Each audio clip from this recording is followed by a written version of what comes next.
vamos dar continuidade ao nosso estudo de circuitos elétricos, né? Lembrando que na aula passada nós vimos os tipos de sinais, né, de um circuito, que é o sinal alternado e o sinal contínuo. Nós vimos que esse tipo de sinal ele vai depender do circuito que a gente está utilizando, cada um tem sua vantagem e desvantagem, não é isso? E hoje nós vamos ver alguns elementos, os elementos mais importantes que estão presentes em circuitos elétricos, seja eles circuitos de corrente contínua, que são pequenos eletrônicos, né, celulares e etc., e circuitos elétricos de corrente alternada, que são circuitos que são um pouco mais potentes, né, que exigem um pouco mais de carga. Então nós vamos ver aqui basicamente três elementos que compõem esses elementos básicos que estão presentes em todos os circuitos elétricos, tá bom? Bem, e o que é um componente elétrico ou eletrônico, né? O componente eletrônico em si.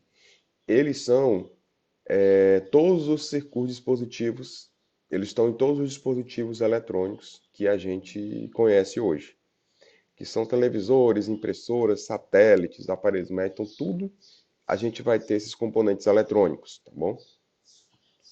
Então, o componente eletrônico ele é qualquer elemento que vai fazer o circuito elétrico processar, transformar, dependendo do seu objetivo final. A gente vai ver que tem alguns componentes elétricos, eletrônicos. Existe algum componente que ele vai fazer a diminuição de carga, enquanto o outro ele vai dividir a carga em duas, dividir o sinal elétrico em dois e assim sucessivamente. Cada um tem a sua função. O objetivo, então, aqui a gente pode dividir esses elementos como ativos e passivos, né? Dependendo de como é que ele vai trabalhar com energia elétrica, tá bom? Então, um elemento ativo, a gente pode dizer que são aqueles que fornecem energia, ou seja, eles dão potência para o meu circuito, tá bom? Um exemplo de um elemento ativo é o elemento que vai dar fonte de energia para o circuito, né? Vai dar tensão, vai dar corrente, né? O que seria esse elemento ativo que vai dar fonte de tensão e corrente? Bem simples, seria a pilha, né? Esse é o elemento, a bateria e etc. De um circuito de corrente contínua é esse. E de um circuito de corrente alternada são os elementos que fornecem energia, né? Então, o que são as fontes de tensão? Ela é um elemento ativo, né? Que ela vai manter a corrente e a tensão ali nos terminais. Os símbolos que são utilizados, esse aqui a gente já viu muito, né? Esse primeiro símbolo aqui. Já estou passando, tudo que eu estou passando para vocês aqui, que a gente está vendo, já é utilizando esse símbolo. E nós temos também esse outro aqui, que ele é a fonte de energia quando se fala em corrente alternada, né? Então, se eu estiver falando aqui de uma geração de energia, por exemplo, um gerador, agora vou levar para a praia, etc. Eu vou fazer o esquema lá da minha barraquinha da praia, utilizando o gerador. Esse aqui é o desenho lá do gerador, tá certo? Porque ele vai gerar corrente alternada. Se for uma bateria que gera corrente contínua, é esse segundo aqui, certo? Então vamos lá. A fonte de corrente é um elemento ativo também, né? Que ele vai manter a corrente lá dentro do sistema. A fonte de corrente já é um pouco a utilização dela é um pouco menor, porque geralmente quando o mais comum é se ter um próprio elemento que ele vai gerar a corrente e a tensão, né? Então se utiliza com maior frequência um desses dois aqui, certo? Nos circuitos elétricos. A gente vai ter também os elementos passivos, que esses são os que eles recebem energia, ou seja, eles vão consumir potência. Então, o que seria um elemento passivo na nossa rede elétrica dentro de casa? A geladeira, ar-condicionado, televisão, esses são os elementos passivos, ou seja, eles consomem a energia, certo? Os ativos, eles geram a energia, fornecem energia. Então, existem três elementos passivos que eles estão presentes em todos os dispositivos, pelo menos na grande maioria, ou um ou outro sempre vai estar em todos os dispositivos elétricos ligados em casa, que são os resistores, os capacitores e os indutores. Então, o resistor, ele é um elemento que ele apresenta resistência à passagem de corrente elétrica. Ou seja, ele tem a função de diminuir aquela energia, né? aquela tensão que está passando naquele circuito. Para que isso, professor? Veja bem, a gente liga o carregador de celular, por exemplo, na tomada, não é isso? Que é 220 ou 110.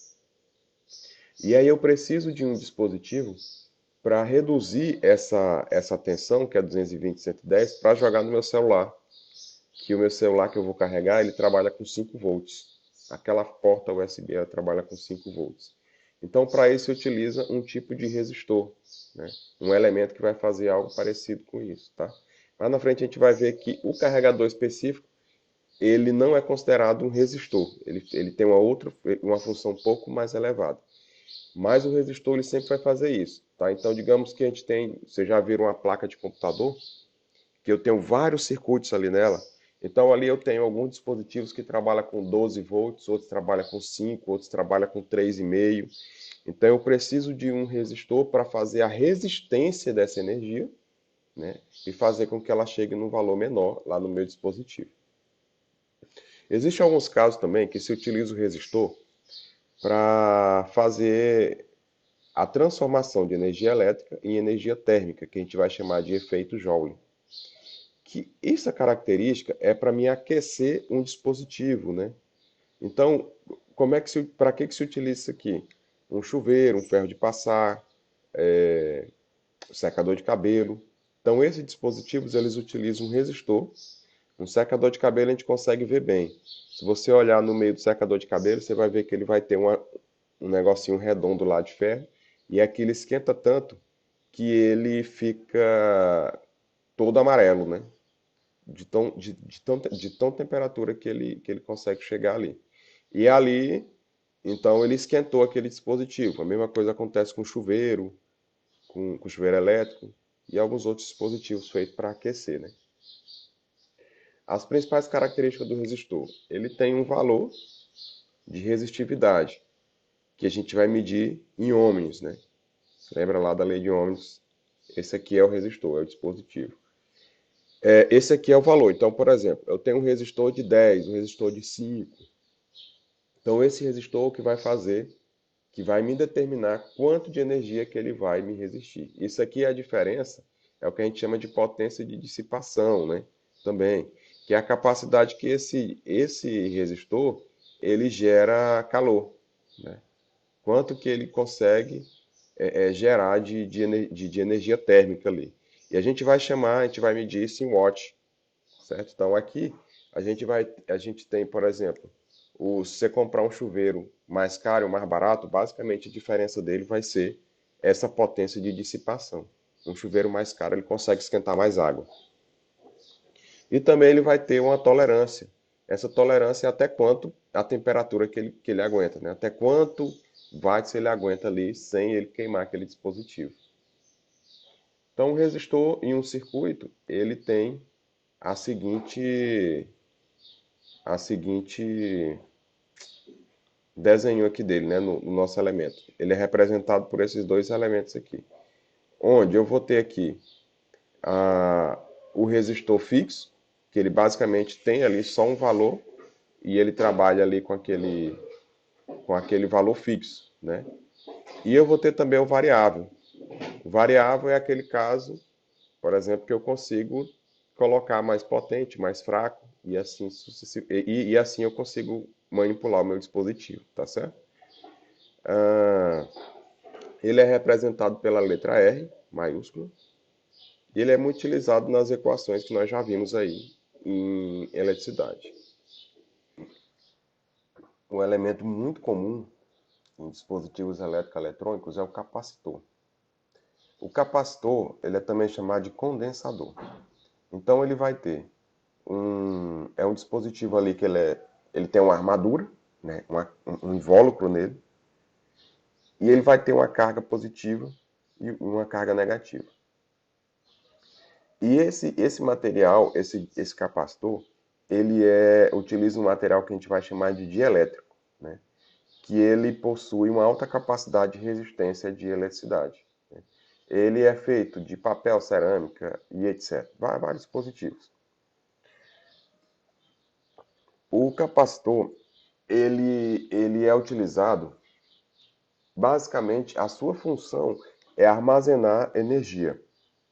É o que a gente chama de energia eletrostática, certo? Por quê? Como é que acontece o capacitor? Digamos que eu tenho aqui o meu carregador do meu notebook e ele precisa, por algum motivo, armazenar. Ele não pode desligar de uma vez. Quando eu tiro da energia, o, o, os componentes eletrônicos que eu tenho naquele meu carregador, eles não podem desligar de uma vez. Simplesmente eu ter tirado a energia e ele apagar todo o sistema. Então se utiliza ali um capacitor ou vários capacitores para fazer o quê? Eles armazenam energia, é como se fosse uma bateria recarregável. Então eles armazenam ali uma energia e eles vão soltando aquela energia devagar, certo? Para que é utilizado também? Eu consigo regular a minha tensão, porque vocês sabem que na energia elétrica de casa a gente tem uma variação muito alta. Então eu vou ter esse capacitor, ele é um componente elétrico para deixar que ali dentro daquele dispositivo eu não tenha energia oscilando, porque ele armazena energia e ele vai soltando devagar. Vocês já observaram que no carregador de notebook, geralmente ele tem uma luzinha que quando você desliga, ela demora um pouquinho para apagar? Pois bem, aquela luzinha lá do carregador, ela é um LED simplesmente para gastar a energia do capacitor, certo? Qual que é a função daquela luzinha? Quando você desliga, ele vem, aquele LED fica aceso enquanto ele consome energia do capacitor, para que ele não fique com energia eletrostática, que essa energia ela é perigosa, ela pode dar choque e etc. Não sei se vocês já viram alguns casos de uma pessoa triscar ali num equipamento desligado da energia e mesmo assim ele pega choque, né? Essa é a energia eletrostática. O capacitor também ele é muito utilizado quando assim, elementos que precisam dar um, que a gente vai chamar de start. Ele precisa ter uma ligação rápida, né? Então, por exemplo, aqui tem um exemplo de um flash de câmera fotográfica, né? Que você tem ali, na hora que você aperta, ele dá aquele foco bem alto, né? Ou então um portão eletrônico de casa, ele tem um capacitor, que aquele capacitor é o que vai dar aquele empurrão inicial do, do motor para ele começar a girar, né? Ele é muito utilizado em motores, certo? Por exemplo, não sei se vocês já foram aqueles barquinhos de rio antigo, que a pessoa liga ele puxando uma corda, né? Aquele ali que a pessoa puxa a corda, ele vai dar o start inicial daquele motor. Então, quando o barqueiro puxa aquela corda para ligar o motor, ali na prática ele está fazendo a mesma função de um capacitor, certo? Que é dar aquele giro inicial no motor, que aí depois ele começa a executar, tá certo? Os barcos modernos não, já tem um capacitor ali para fazer a ligação, dar esse start inicial no motor. Mas os motores um pouco mais antigos, a pessoa tem que. O capacitor é o braço, né? As motos também mais antigas, né? Você tinha um pedal ali que a pessoa tinha que forçar aquele pedal que era para girar, dar aquele giro inicial no motor. Então essa é a função do capacitor. Ele armazena energia para ser utilizado no momento oportuno ali. Depois nós temos um outro dispositivo que é muito utilizado, que é o indutor, que a gente vai chamar de bobinas. Que a bobina é todo condutor ali que é percorrido por energia elétrica, ele vai gerar um campo magnético. Isso aqui vocês vão estudar muito em Física 3, no terceiro ano.